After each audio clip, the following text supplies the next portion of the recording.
Stepping across that line was a great honor. A lot of progress has been made. A lot of friendships have been made, and this has been in particular a great friendship. That was Donald Trump following his visit and his travel to North Korea. He is the first sitting US president who has crossed the demilitarized zone and into North Korea. And I don't really know what they talked about, but after he did that, there was apparently an hour-long meeting, give or take, with Kim Jong-un. And of course, this has to do with denuclearizing North Korea. However, this effort of diplomacy has not led to any type of new deal with Kim Jong-un, but it did lead to quite a photo op for Donald Trump, which I'll take if he's taking a diplomatic route that actually leads to real progress. So far, it has not. All right, so let's do nuance here. First of all, I don't care that much about diplomatic minutia that people are over focusing on, like him going to the DMZ, the first sitting president to cross over and enter North Korea. Bill Clinton and Jimmy Carter have gone to North Korea, but they did it for diplomacy reasons and getting hostages out, et cetera. After they had left office, that's right. And some people are making a big deal out of he decided this at the last second and it was hard for his staff to catch up. He's the president, he's allowed to make those decisions last second and his staff will have to catch up. So I don't have problems with any of that stuff. But the North Koreans do care that a sitting US president goes into North Korea. They view that as a huge coup and are really excited about that. In fact, the New York Times quotes Mr. Kim. They say he is exuberant. He's told Trump, it's good to see you again. I never expected to meet you in this place. So what does that tell you? That means you could have gotten a concession out of the North Koreans for going to the demilitarized zone and then stepping into North Korea because they value it greatly. But Trump, as usual, didn't do his homework, didn't ask anybody. So it's not about the last minute thing and it's not about where he is. Who cares if he goes into North Korea if you ask me if we get peace, right? But he didn't get anything in return. He never gets anything in return. He is the world's worst negotiator, which goes to the most important issue. This guy is they've got a saying, all hat and no cattle. And in Trump's case, it's all ass hat and no cattle. And so what did you get in return? They've done missile tests while you were quote unquote negotiating with them. That's right. And they've built up their nuclear stockpile more. So we've literally gotten nothing out of these negotiations. We've gone backwards. Yeah, you know what Trump got out of the negotiations? Something to campaign on. Look, you have to take a step back and look at what Trump has failed to accomplish for his base. The only thing that Trump has succeeded in thus far has been tax cuts for the wealthy, which of course do not poll well with his base or with Americans overall. So he has attempted to negotiate or renegotiate trade deals. He's failed on that front. If anything, that has led to a little bit of turbulence within the stock market. But there are farmers who have voted for Trump in the middle of the country who have been hurt by his trade wars.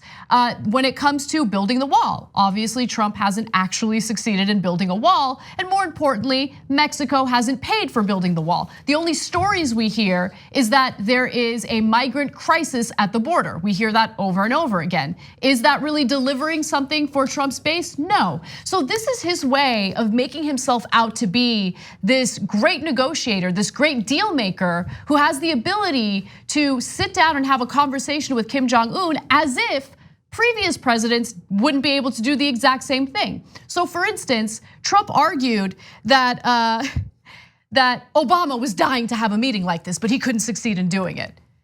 Yeah, that's a lie, okay? Obama was not dying to sit down with Kim Jong-un. Now, Obama could have possibly approached things from a more diplomatic standpoint, and maybe he could have negotiated a deal with Kim Jong-un. Obama certainly would be better at negotiating a deal than Trump has been, carrying this out. He hasn't negotiated a deal. In fact, immediately after the first summit, he said, that's it, North Korea has denuclearized. We have nothing to worry about anymore. Have they actually done that? Of course not. They continued with their nuclear program and they, as Cenk mentioned, did test a missile.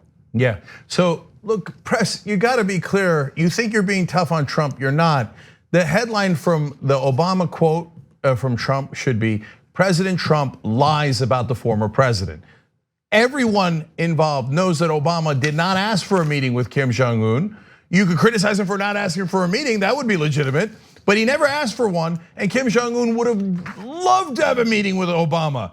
Everyone who knows anything about North Korea knows that. If you're a reporter and you don't know that, you should be fired immediately, because you don't know any of the facts. I mean, it's pretty Trumpian if you don't know that. Kim Jong-un would have loved Obama to come to the DMZ and step over to the other side and tell him how much he loves Kim Jong-un. He would have loved for Obama to say, I have fallen in love with the dictator in North Korea. Obama didn't want to do any of that. So on that portion, Trump 100% lie. And if you don't call it a lie, his followers are gonna be like, well, he said it, so it must be true, right? And then now let's get to, I think, the most important part of this. Again, all hat, no cattle. Quote here from Trump. He said, there was great conflict here prior to our meeting in Singapore, which is an earlier diplomatic meeting they had. Tremendous conflict and death all around them, and it's now been extremely peaceful. It's been a whole different world. It's just, again, not remotely true. It's not like we were in the middle of a war, so there'd be little flare-ups here and there. But the problem with North Korea is not an immediate conflict that we were in the middle of. The problem is that while we're not having a conflict, which is a good thing, North Korea continues to build up its nuclear stockpile. And they now have added 6 more nuclear weapons according to our experts, our intelligence officials, okay?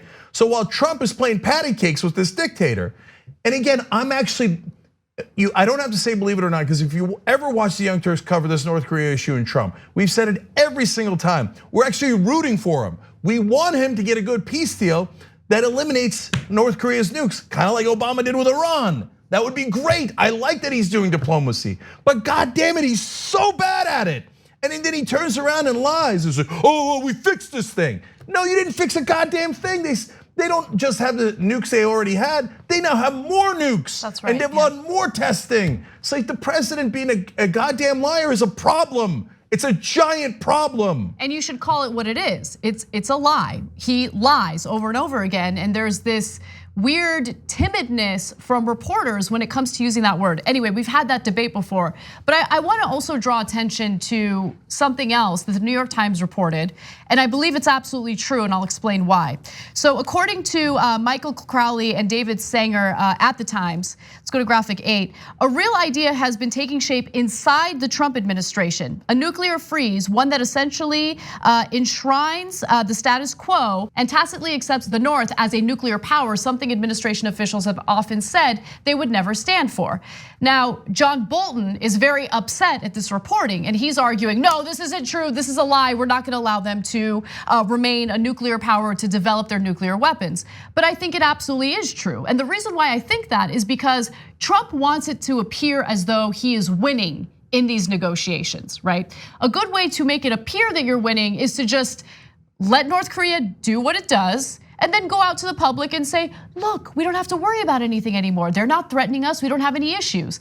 And do you really think Kim Jong-un has any incentive to denuclearize? Because North Korea doesn't live on an island where they have absolutely no access to what's going on in the rest of the world.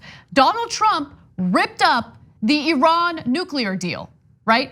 I mean, if Trump is able to renege on that nuclear deal, why would any other world leader enter a real good faith negotiation or a binding agreement with him, knowing that he's not a man of his word, that he doesn't actually respect previous agreements or previous deals? And also, look at what Trump wants to do in Venezuela, where he wants to stage a coup to oust the leader there because he doesn't like him and he wants access to the oil.